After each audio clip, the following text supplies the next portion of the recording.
Hello दोस्तों, स्वागत है आपका जीनियस एकेडमी साइंस क्लासेस के अंदर। और आज हम नए वीडियो के साथ आए हैं। इस वीडियो के अंदर आज हम जानेंगे कि किशोर अवस्था क्या होती है दोस्तों। अब देखिए, जैसे कि अपन ने पिछली वीडियो के अंदर पढ़ लिया था कि नर जनन तंत्र क्या होता है, मादा जनन तंत्र क्या होता है, यानी कि रिप्रोडक्शन सिस्टम के बारे में अपन बात कर रहे हैं, ठीक है ना। और उस इससे पहले वाले वीडियो के अंदर अपन ने रिप्रोडक्टिव हेल्थ के बारे में भी पढ़ा था कि किशोर अवस्था, उसके अंदर मैंने आपको बताया था कि किशोर अवस्था के बारे में मैं एक नया वीडियो बनाने वाला हूं दोस्तों। तो छात्रों, अपन ने पिछले वीडियो के अंदर नर जनन तंत्र, मादा जनन तंत्र को ढंग से पढ़ लिया है, पूरा उसको डिस्क्राइब करके पढ़ा है। और उसके बाद में रिप्रोडक्टिव हेल्थ के बारे में भी पढ़ लिया था कि मादा के कौन कौन से हार्मोन होते हैं, नर के कौन कौन से हार्मोन होते हैं, ठीक है ना। यानी कि रिप्रोडक्शन सिस्टम को अपन कंटिन्यू रख रखे हैं। अब ये किशोर अवस्था जो है, इसके ऊपर मैंने नया वीडियो बनाया है। तो दोस्तों, वीडियो के अंत तक बने रहना। ये बोर्ड एग्जाम के लिए, यानी कि एट्थ क्लास के अंदर इसको पूरे टॉपिक के अंदर दिया गया है, पूरे चैप्टर के अंदर दिया गया है। और कंपटीशन एग्जाम, चाहे वो कोई से भी हो, चाहे जैसे कि कांस्टेबल, रेलवे और ये एसएससी के एग्जाम हो, या फिर आपके वीडियो के एग्जाम हो, या फिर रीट के एग्जाम हो, तो सबके लिए मेजर टॉपिक रहने वाला दोस्तों। तो वीडियो के अंत तक बने रहना, बिल्कुल भी स्किप मत करना, ठीक है ना। तो दोस्तों, शुरू करते हैं। किशोर अवस्था, देखिए सबसे पहले तो किशोर अवस्था होती क्या है, ठीक है ना। कि किशोर अवस्था के बारे में इसकी डेफिनेशन जानने का प्रयास करते हैं। यानी कि सबसे पहले अगर बात करें तो किशोर अवस्था कहते किसे हैं, मतलब परिभाषा क्या है। तो देखिए दोस्तों, जब कोई भी बच्चा जन्म लेता है तो जन्म के बाद उसके शरीर के अंदर विकास होता है, यानी कि उसके शरीर की वृद्धि होती है, तो वो तो विकास के अंदर आता है। लेकिन एक निश्चित आयु के बाद में जो विशिष्ट विकास जो होता है, जो स्पेसिफिक ग्रोथ होती है, उसी को अपन किशोर अवस्था कहते हैं दोस्तों। तो आप चाहे अगर नोट करना इस बात को, तो नोट भी कर सकते हैं, लिख सकते हैं, ठीक है ना, कि किशोर अवस्था क्या है। कि किशोर अवस्था एक ऐसी अवस्था है जिसके अंदर बच्चे के, यानी कि कोई भी बच्चा जन्म लेता है तो 10 साल के बाद एक ऐसी विशिष्ट अवस्था आती है जिसके अंदर उसके शारीरिक बदलाव होते हैं, शरीर के अंदर कुछ विशिष्ट बदलाव होते हैं। उसी अवस्था को अपन क्या कहते हैं, किशोर अवस्था कहते हैं दोस्तों। तो किशोर अवस्था की जो आयु है, इस किशोर अवस्था की जो आयु दे रखी, फिक्स कर रखी है, मतलब आयु सीमा जो है दोस्तों, वो होती है 11 से 19 वर्ष। अब यहां पर थोड़ा सा ध्यान देने वाली बात है, क्योंकि कई आपको गाइड है ना थोड़ी विचलित कर सकती है दोस्तों, क्योंकि कई प्रकार की गाइड्स हैं, ठीक है ना। अब नाम मैं लेना नहीं चाहूंगा, बट सबके अंदर है ना अलग अलग आयु फिक्स कर रखी है। किसी में 11 से 18 वर्ष दे रखा है, ठीक है ना, तो किसी में 11 से 19 वर्ष दे रखा है। बस आपको अगर मेरे अकॉर्डिंग जानना है तो बिल्कुल फिक्स वैल्यू में बताता हूँ किशोर अवस्था की, तो वो है 11 से 19 वर्ष, यानी कि 11 टू 19 ईयर्स ओल्ड के जो बच्चे होंगे वो किशोर अवस्था के अंतर्गत, यानी कि टीन एज के अंदर उनको इन्वॉल्व किया जाएगा। अब यहां पर बात आती है कि अगर कोई लड़का है इस एज के अंदर, कौन सी एज है, 11 से 19 वर्ष की एज के अंदर अगर कोई लड़का है दोस्तों, तो उसको हम क्या बोलेंगे, उसको किशोर कहा जाएगा। सीधी सी जाहिर सी बात है छात्रों, उसको क्या कहा जाएगा कि किशोर कहा जाएगा। यानी कि कोई लड़का है जिसकी उम्र 11 से 19 वर्ष के अंदर है तो उसको अपन किशोर कहेंगे। और यदि कोई लड़की है, ठीक है ना, गर्ल्स है, तो गर्ल्स को अपन क्या बोलेंगे, लड़कियों को अपन इस एज के अंदर जो 11 से 19 वर्ष के अंदर होती है उनको अपन किशोरिया कहेंगे। सीधी सी बात है, लड़कों को किशोर कहेंगे और लड़कियों को या लड़की को क्या कहेंगे, किशोरी कहेंगे। तो यही तो वो एज होती है। मतलब सिंपल सा कॉन्सेप्ट है कि बच्चा जन्म लेने के बाद में वो वृद्धि के चरण उसमें संपन्न होंगे। यानी कि बच्चे के जन्म के बाद कई प्रकार के विकास की जो प्रक्रिया है वो शुरू हो जाती है। लेकिन 10 साल, ये बिल्कुल फैक्ट बता रहा हूं मैं आपको, नोट कर लीजिएगा, 10 वर्ष के बाद में जो वृद्धि होती है, मतलब 10 वर्ष के बाद में जब बच्चा 10 वर्ष का हो जाएगा, 10 ईयर्स ओल्ड हो जाएगा, आफ्टर 10 ईयर्स ओल्ड, फिर जो उसके अंदर जो वृद्धि है, जो ग्रोथ है, वो कौन सी अवस्था शुरू हो जाती है, वो दोस्तों किशोर अवस्था शुरू हो जाती है। तो सही मायने के अंदर किशोर अवस्था यानी कि टीन एज का जो डेफिनेशन होगा वो मेरे हिसाब से तो यही होनी चाहिए कि एक ऐसी अवस्था जिसके अंदर चाहे लड़का हो चाहे लड़की हो, कुछ विशिष्ट शारीरिक बदलाव होते हैं दोस्तों, उसी एज को अपन क्या कह सकते हैं, किशोर अवस्था कहते हैं। बिल्कुल फैक्ट बता रहा हूं मैं अपने हिसाब से, ठीक है। तो 11 से 19 वर्ष मेरे हिसाब से बिल्कुल फैक्ट मतलब जो है एज है, इसी को अपन किशोर अवस्था के अंदर, टीन एज के अंदर इंक्लूड करते हैं दोस्तों। पिछले वीडियो के अंदर मैंने आपको बताया था कि कुछ हार्मोन्स होते हैं जो मेल और फीमेल में अलग अलग होते हैं, यानी कि लड़कों के अंदर और लड़कियों के अंदर अलग अलग होंगे। जैसा कि रिपीट करना चाहें अपन तो बता सकते हैं कि अगर लड़का है तो उसके अंदर एस्ट्रोजन है, सॉरी लड़का है तो उसके अंदर टेस्टोस्टेरोन है, ठीक है ना। तो वो 11 से 19 वर्ष के अंदर रैपिडली ग्रोथ करता है, ठीक है ना। और उसी हार्मोन की वजह से उसके अंदर विशिष्ट बदलाव आते हैं, सिंपल सी बात है। तो भाई लोगों, लड़कियां अगर है तो वो 11 से 19 वर्ष की है तो उनके अंदर मेंस्ट्रुअल साइकिल अप्लाई हो जाएगी, यानी कि वो भी किशोर अवस्था के अंदर आ जाएगी, ठीक है ना। तो किशोर अवस्था का बिल्कुल सीधा साधा फंडा यही है कि एक ऐसी अवस्था होती है जिसके अंदर विकास की जो अवस्था है वो बहुत रैपिडली ग्रोथ होती है, यानी कि वृद्धि बहुत तेजी से होने लगती है। उसी अवस्था को दोस्तों अपन क्या कहते हैं, किशोर अवस्था कहते हैं। देखिए, एक साइकोलॉजिस्ट था, अभी एक्चुअली क्या है कि मेरे माइंड से उस साइकोलॉजिस्ट का नाम दिमाग से निकल गया, बट एक साइकोलॉजिस्ट था, एक मनोवैज्ञानिक था, जिसने कहा था कि लड़के और लड़कियों की जो किशोर अवस्था है ना, ये ध्यान में रखना, बहुत बड़ा इंपॉर्टेंट क्वेश्चन है ये। हालांकि मैं नेक्स्ट वीडियो के अंदर उस वैज्ञानिक का नाम आपको कंसल्ट करवा दूंगा, बता दूंगा आपको कि किशोर अवस्था जो है लड़कों और लड़कियों की जो ये एज है ना, ये एज कैसी होती है, तूफानी एज होती है दोस्तों। कैसी एज होती है, तूफानी अवस्था कहलाती है। मतलब एक साइकोलॉजिस्ट ने किशोर अवस्था के बारे में ये अपना कथन दिया है, अपना स्टेटमेंट दिया है कि लड़के और लड़कियों की किशोर अवस्था जो होती है ना, वो तूफान की तरह अवस्था होती है। अब आप लोग समझो इस चीज को, नॉर्मल वे में समझो। तूफान, तूफान का मतलब क्या होता है, मतलब जब हवा का रुख बहुत तेज होता है तो उसे अपन आंधी कहते हैं, लेकिन हवाएं इतनी तेज होती है कि बहुत जन धन की हानि होती है तो उसको अपन क्या कहते हैं, चक्रवाती तूफान कहते हैं। तो ये अवस्था है ना, लड़के और लड़कियों में यही अवस्था तूफानी अवस्था है, इसलिए क्योंकि लड़के और लड़कियां जो होती है, किशोर और किशोरियां जो होती है ना, इस एज के अंदर कोई भी डिसीजन जो है वो ढंग से नहीं ले पाते हैं। मतलब वो अपने आप को मतलब एक सबसे ऊपर समझते हैं, वो एक्स्ट्रा ऑर्डिनरी होते हैं, ठीक है ना। तो उनके जो लिए गए निर्णय हैं उनके बाद में उनको पछताना पड़ता है। तो ये एक ऐसी अवस्था है जो तूफानी अवस्था है। अब किशोर अवस्था के अंदर है ना, यानी कि जो 11 से 19 वर्ष की आयु के जो लड़के और लड़कियां होंगी, उनके अंदर यौवना आरंभ स्टार्ट होता है दोस्तों। क्या स्टार्ट होता है, यौवना आरंभ। ध्यान से सुनना और समझना इन चीजों को। यौवना आरंभ स्टार्ट होता है। अब यौवना आरंभ का मतलब होता है प्यूबर्टी क्रिएट होती है। यौवन आरंभ का मतलब होता है कि लड़के और लड़कियों के अंदर कुछ ऐसे बदलाव होने लग जाते हैं, उनके शारीरिक बदलाव होने लग जाते हैं जिनसे हालांकि वो खुद भी डर जाते हैं कई बार तो, बट डरने की आवश्यकता नहीं है, प्रकृति का नियम है।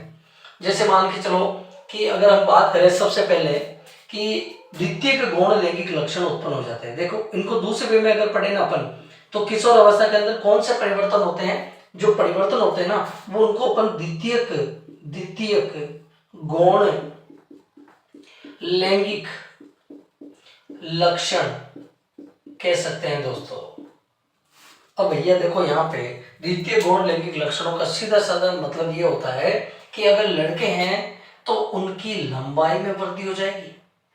अब आप देखोगे कि 11 से 19 वर्ष के जो लड़के होते हैं ना, उनकी लंबाई है ना बढ़ जाएगी, ठीक है ना। वो तेजी से, उनके अंदर टेस्टोस्टेरोन है ना, वो रैपिडली ग्रोथ करता है, तो उसका जो इफेक्ट आता है वो बॉडी पे आता है। तो उनकी बॉडी की जो लंबाई है, उनकी शारीरिक लंबाई है, वो अचानक से बढ़ जाएगी। तो अपन पहला पॉइंट अगर लड़कों के लिए अगर बात करें ना अपन, तो देखो द्वितीय गौण लैंगिक लक्षण में जो विशिष्ट परिवर्तन होंगे, जो बदलाव होंगे, वो देखिए लंबाई में परिवर्तन हो जाएगा पहला दोस्तों, सीधा साधा फंडा बिल्कुल भी, ठीक है ना। लंबाई में क्या हो जाएगी, वृद्धि हो जाएगी, लड़के बहुत लंबे हो जाएंगे। और इसके साथ में देखो दुबले पतले रहेंगे, वो दुबले पतले रहेंगे, ठीक है ना। ऐसा लगेगा कि जैसे अगर मान लो बाहर आंधी तूफान चल रहा है तो उनको बाहर ना निकाले, कहीं उड़ ना जाए वो, ठीक है ना।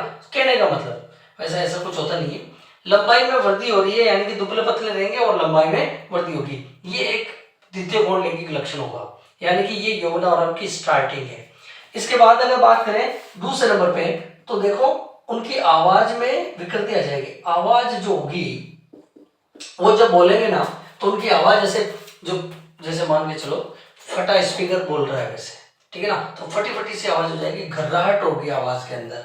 तो आवाज में क्या हो जाएगी, आवाज में भारीपन आ जाएगा दोस्तों।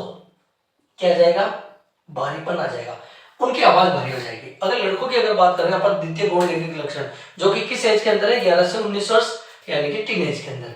तो आवाज उनकी भारी हो जाएगी, लंबाई में उनकी वृद्धि हो जाएगी, शरीर का बनावट कैसा हो जाएगा, शरीर कैसे रहेगा, दुबला पतला रहेगा।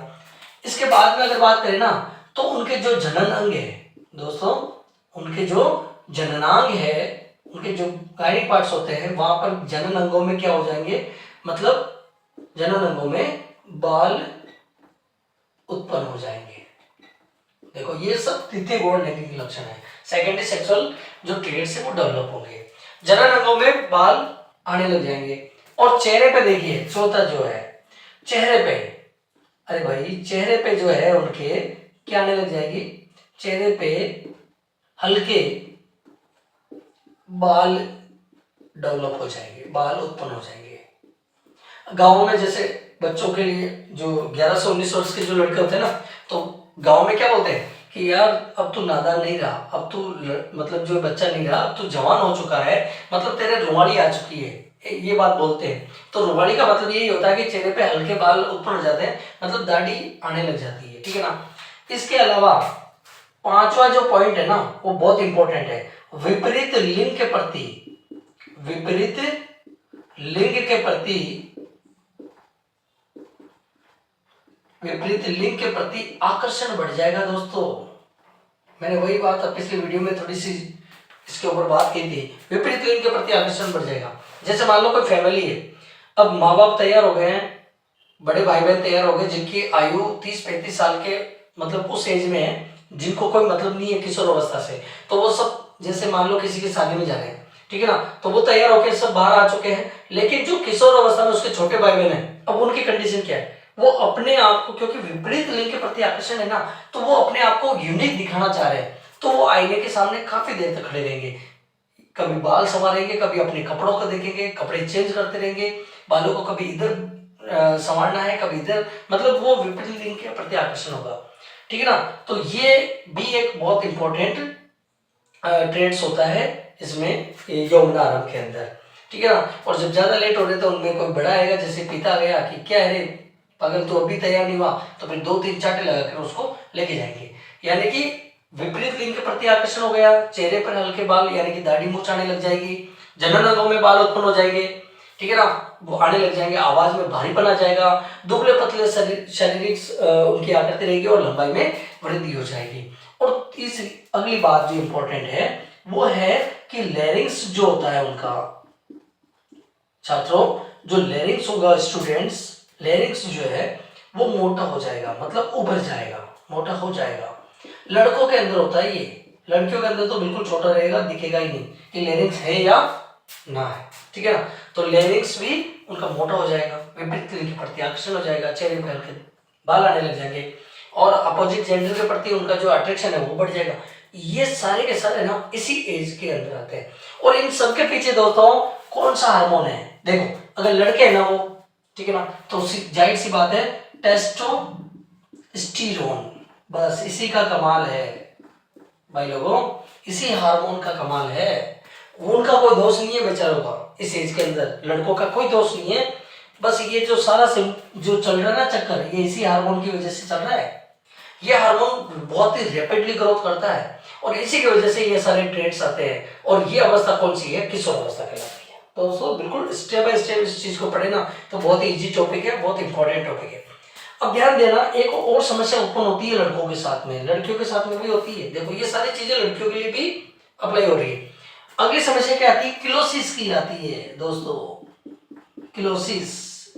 हमारे साथ भी ऐसा हुआ था, ठीक है ना, जब हम भी इस एज के अंदर थे ना तो हमारे साथ भी हुआ था, बट अब ये सारे हार्मोन स्लो हो गए तो अब ऐसा कुछ भी नहीं है, ठीक है ना।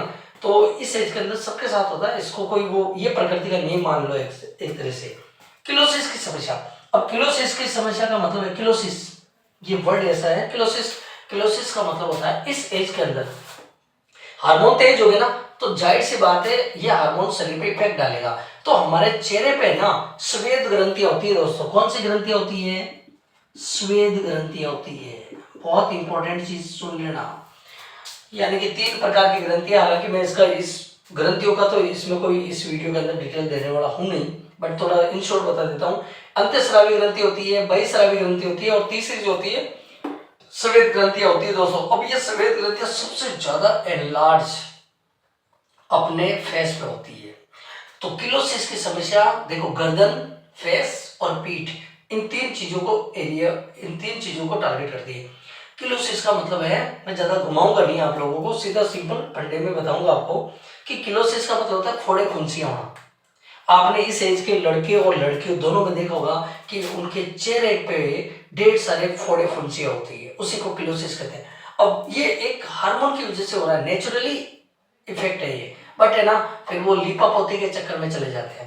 कोई कह देता है यार वो लगा ले चेहरे पे, ये किलोसिस खत्म हो जाएगा, तो उसको अप्लाई करने लग जाते हैं। डॉक्टरों के चक्कर लगाने लग जाते हैं, जबकि डॉक्टर बेचारे समझाते हैं कि ये कुछ नहीं है, तुम्हारे हार्मोन अभी तेज है, जब स्लो हो जाएंगे तो ये प्रॉब्लम क्रिएट होना बंद हो जाएगी, फिर सारा सब कुछ नॉर्मल हो जाएगा। बट फिर भी उनकी बातें, डॉक्टरों की बातें भी नहीं मानते हैं, और है ना अपने मन के डॉक्टर बन जाते हैं। कभी तो विटामिन ई के कैप्सूल खाते रहते हैं, ठीक है ना, कभी क्या करते हैं, कभी क्या लिपापोती के कॉस्मेटिक प्रोडक्ट करते हैं, इससे अपना फेस और ज्यादा बिगाड़ लेते हैं। देखो दोस्तों, ये किशोर अवस्था की वजह से होता है, और जैसे ये एज निकलती है सारी चीजें नेचुरली ठीक हो जाती है। तो किलोसिस का मतलब ये होता है कि चेहरे पे ढेर सारी फोड़ी फुंसियां उत्पन्न हो जाती है। तो वो एक, अब उनको है ना वो नेचुरली ठीक हो जाएगी। कब ठीक हो जाएगी? जब आपके हार्मोन ठीक स्लो हो जाएंगे थोड़े, ठीक है ना, जो ग्रोथ उनकी रेपिडली हो रही है वो थोड़ी स्लो होगी, तो ठीक हो जाएगी ऑलरेडी। तो इसमें कुछ ज्यादा दिमाग लगाने की बड़ी बात है नहीं, ठीक है ना। और ज्यादा दिमाग लगाओगे तो अपने फेस को और ज्यादा बिगाड़ लोगे, ठीक है ना। ये डॉक्टर साहब कहते हैं कि भैया इसके लिए कोई दवा नहीं है, ये ऑटोमेटिकली ठीक हो गया, आपके हार्मोन जब स्लो होंगे तो ठीक हो जाएंगे। बस साफ पानी से धोया करो और बाकी कुछ भी अप्लाई मत करो इस पे, लेकिन फिर भी कुछ अप्लाई कर करके अपने चेहरे को बिगाड़ लेते हैं। तो ये लक्षण है ना किशोरियों में होता है। अब देखिए किशोरियों में कैसे होंगे, जैसे मान लो लंबाई में वृद्धि है, तो लड़कियों में भी ये चीज कॉमनली मतलब जो है क्रिएट होती है कि अगर कोई लड़की किशोर अवस्था के अंदर है, यानी कि 11 से 19 वर्ष की आयु में है, तो उसकी भी लंबाई में वृद्धि हो जाएगी, और वो भी दुबली पतली रहेगी दोस्तों। लड़कियां भी क्या होती है? दुबली पतली रहेगी। आवाज में लड़कों में जहां भारीपन है ना, तो थोड़ा सा चेंज कर लेना कि अगर लड़की है तो आवाज में क्या जाएगा दोस्तों? पतलापन आ जाएगा, बहुत ही ज्यादा पतलापन आ जाएगा, बहुत तीखी आवाज हो जाएगी उनकी, ठीक है ना। प्रोबेबिलिटी जो है वो बढ़ जाएगी। जनन अंगों में बाल उत्पन्न होना, यानी कि जो जनन अंग है वो विकसित हो जाएंगे, ठीक है ना, और उनमें बाल उत्पन्न हो जाएंगे। तो ये भी एक कॉमनली ये सिमिलरिटी है कि लड़कियों के अंदर भी ऐसा देखा जाता है, ठीक है ना। चेहरे पे हल्के जो बाल उत्पन्न होते हैं, दाढ़ी मूंछ आने लग जाती है लड़कों में, लेकिन लड़कियों में ऐसा बिल्कुल भी नहीं होता है, ठीक है ना। विपरीत लिंग के प्रति आकर्षण है, बिल्कुल कॉमनली सिम्टम है, लड़कियों के अंदर भी ऐसा होगा, वो भी विपरीत लिंग के प्रति आकर्षण उनके अंदर भी बढ़ जाएगा इस एज के अंदर, किशोर अवस्था के अंदर, ठीक है ना। लैरिंक्स मोटा हो जाना, भारी हो जाना, बाहर की ओर उभर जाना, ये लड़कों के अंदर होता है, किशोरों के अंदर, बट लड़कियों के अंदर ऐसा नहीं होगा। लड़कियों के अंदर तो है ना जो लैरिंक्स है, जो कंठ है, वो बिल्कुल पतला हो जाएगा, सॉफ्ट हो जाएगा, और अंदर की ओर धस जाएगा, दिखेगा भी नहीं। हार्मोन की अगर बात करें कि किशोर अवस्था के अंदर जो तेजी से ग्रोथ करता है लड़कों के अंदर, वो टेस्टोस्टेरोन होता है, बट लड़कियों के अंदर जो हार्मोन होंगे वो दोस्तों नोट कर लो, इस एज के अंदर जो हार्मोन होंगे, एक तो होगा एस्ट्रोजन। हालांकि पिछले वीडियो के अंदर पूरा मैंने डिटेल दी है इस हार्मोन के बारे में, इसको सौंदर्यवर्धक हार्मोन कहते हैं। और दूसरा होता है प्रोजेस्टेरोन। कौन सा होता है दोस्तों? प्रोजेस्टेरोन, ठीक है ना। तो ये हार्मोन्स होते हैं लड़कियों के, यानी कि मादाओं के, और टेस्टोस्टेरोन जो होता है वो कौन सा हार्मोन होता है दोस्तों? वो लड़कों का हार्मोन होता है, ठीक है ना। तो इन्हीं हार्मोनों की वजह से दिक्कत होती है, मतलब, ठीक है ना। ये सेकेंडरी सेक्सुअल ट्रेट्स है वो डेवलप होते हैं। इसके बारे में इसके बाद अगर बात करें तो देखिए ये सारे के सारे ये चीज कहलाती है यौनारंभ। ये क्या कहलाती है? यौनारंभ। लड़कियों के अंदर एक और खास परिवर्तन होता है किशोर अवस्था के अंदर कि स्तन ग्रंथियों का विकास हो जाता है। स्तन ग्रंथियों का रैपिडली क्या होता है? स्तन ग्रंथियों का विकास होता है, ठीक है। तो वो उसके पीछे एक हार्मोन होता है, वो ये प्रोजेस्टेरोन होता है। एस्ट्रोजन तो सौंदर्यवर्धक हार्मोन है, यानी कि उनके अंदर मीनार की थैला की, ठीक है ना, ये वाली कंडीशन अप्लाई हो जाती है। एक बहुत इंपॉर्टेंट इसमें ट्रेड्स आता है कि किशोर अवस्था के दौरान जो 11 से 19 वर्ष के बीच की जो लड़कियां होती है, जो किशोरियां होती है, अब उसके अंदर देख लीजिए, या तो वो 11 साल की होगी, ठीक है ना, उसमें भी हो सकता है, 12 साल की एज में भी हो सकता है दोस्तों, और 13 साल की एज में भी हो सकता है। अब क्या होगा इसके अंदर, तो इसके अंदर होगा ऋतुस्राव, यानी कि रजोधर्म। रजोधर्म शुरू हो जाएगा दोस्तों। रजोधर्म को ही ऋतुस्राव कहते हैं। इसी को इंग्लिश के अंदर मेंस्ट्रुअल साइकिल कहते हैं, ब्लीडिंग साइकिल कहते हैं, और इसी को मासिक धर्म कहते हैं। जो 28 दिन का चक्र होता है दोस्तों, कितने दिन का चक्र होता है महीने के अंदर, 28 दिन का चक्र होता है, ठीक है ना। और इन 28 दिनों के अंदर 14वें दिन के अंदर जो एक एग है वो oogenesis के थ्रू उत्सर्जित होकर के वो एम्प्लॉय स्टेज में फैलोपियन नलिका में पहुंच जाता है। वो सारी कहानी मैंने पिछले वीडियो के अंदर बता रखी है। तो दोस्तों ये जो छोटा सा वीडियो मैंने बनाया था किशोर अवस्था के लिए, तो किशोर अवस्था के अंदर बहुत इंपॉर्टेंट चीजें आपको नोट करनी है, ध्यान में रखनी है कि एक तो किशोर अवस्था की आयु कितनी होती है। तो किशोर अवस्था दोनों के लिए लागू होती है, चाहे वो लड़का है चाहे वो लड़की है दोस्तों। तो दोनों के लिए आयु है 11 से 19 वर्ष। अलग अलग किताबों के अंदर, अलग अलग पब्लिकेशन के अंदर 11 से 18 वर्ष हो सकता है, बट मेरे अकॉर्डिंग चलोगे तो मैं तो अपने हिसाब से बता रहा हूँ 11 से 19 वर्ष है, बिल्कुल दावे के साथ कह रहा हूँ, फैक्ट है, ठीक है ना। उसके बाद में जो किशोर अवस्था के अंदर जो ट्रेड्स डेवलप होते हैं, यानी कि जो विशिष्ट लक्षण उत्पन्न होते हैं, जो लड़कियों में और लड़कों में जो विशिष्ट बदलाव होते हैं, वो 10 साल के बाद होंगे दोस्तों। 10 साल के बाद में जो वृद्धि और विकास देखी जाएगी ना, उसको अपन यौवनारंभ की संज्ञा देंगे। मतलब वो यौवनारंभ है, प्यूबर्टी है वो, ठीक है ना। इसका मतलब साफ जाहिर है कि वो जो लड़का है वो लड़की जो किशोर अवस्था के अंदर प्रवेश कर चुके हैं। अगली बात याद रखना कि किशोर अवस्था को तूफानी अवस्था भी कहा गया है। अब हालांकि इस वैज्ञानिक का नाम तो मैं अगली वीडियो में बता दूंगा आपको, don't worry about this, but मैं अभी वो दिमाग से निकल चुका है नाम, ठीक है ना। तो तूफानी अवस्था भी कहा गया है। अब तूफानी अवस्था इसलिए क्योंकि देखो इस एज के अंदर, अरे तुम लोग अगर तुम खुद 11 से 19 वर्ष के हो तो इन बातों को फील करो ना। अरे भाई इन बातों को अपने ऊपर लीजिए, आपको खुद को पता चल जाएगा, ये टॉपिक बड़ा इजी हो जाएगा अगर इन सारी चीजों को अगर आप अपने ऊपर लोगे। मेरे ख्याल से जो पढ़ रहे हैं, जो 8th क्लास के हैं, जो 10th क्लास के हैं, एग्जैक्टली वो इसी एज के अंदर है, तो अपने ऊपर लीजिए इस चीज को, बहुत इजी हो जाएगा ये टॉपिक, ठीक है ना। तो आई थिंक मेरी भी आवश्यकता नहीं रहेगी आप लोगों को। तो ये सारे परिवर्तन आपके अंदर होते होंगे, ठीक है ना। और लड़कों के और लड़कियों के दोनों के मैंने इसमें द्वितीय गौण लैंगिक लक्षण बताए। तो यौवनारंभ भी किशोर अवस्था का ही चरण है। उसके बाद में जो द्वितीय गौण लैंगिक लक्षण उत्पन्न होते हैं वो भी किशोर अवस्था के अंदर ही आते हैं दोस्तों। और जनन स्वास्थ्य के अंदर, इसमें मैंने आपको पिछले वीडियो में बता दिया था कि इस एज के अंदर देखिए कि गवर्नमेंट भी आपको ऑथराइज नहीं करेगी कि भाई देखिए कि चाहे लड़का हो चाहे लड़की हो उसका विवाह हो, क्योंकि 18 साल और 21 वर्ष ये फिक्स डेट, मतलब फिक्स आयु कर रखी है। तो उसी के अकॉर्डिंग अपन गवर्नमेंट के नियमों को फॉलो करना है, ठीक है ना। क्योंकि अब नहीं करेंगे तो फिर वो पिछले वीडियो को वापस आपने देख लिया होगा या देख लेना उसके नतीजे, ठीक है ना, मैंने बता रखा है। तो किशोर अवस्था को इस छोटे से वीडियो में मैंने समझाने का प्रयास किया दोस्तों, ठीक है ना। कौन कौन से हार्मोन होते हैं वो भी मैंने आपको बताया। और नेक्स्ट वीडियो में अपन नेक्स्ट नए टॉपिक के साथ मिलने वाले हैं दोस्तों। तो उम्मीद करता हूँ इस छोटे से वीडियो के अंदर ढेर सारी जानकारी आपको मिली होगी, ठीक है ना। और ये वापस रिपीट कर रहा हूँ कि 8th क्लास और कंपटीशन एग्जाम के लिए बहुत इंपॉर्टेंट है टॉपिक है। और अगर चैनल को नए हो आप लोग, सब्सक्राइब नहीं किया तो बिल्कुल भी देरी ना कीजिए दोस्तों, सब्सक्राइब कर लीजिएगा, ताकि ढेर सारी जानकारियाँ अलग अलग टॉपिक के थ्रू आपको आपके मोबाइल स्क्रीन पे आपको घर बैठे मिल जाएगी। तो दोस्तों मिलते हैं नए वीडियो के साथ, नए टॉपिक के साथ। तब तक के लिए गुड बाय, थैंक्स, और अपना ध्यान रखिए, अपने आसपास साफ सफाई रखिए दोस्तों, ठीक है।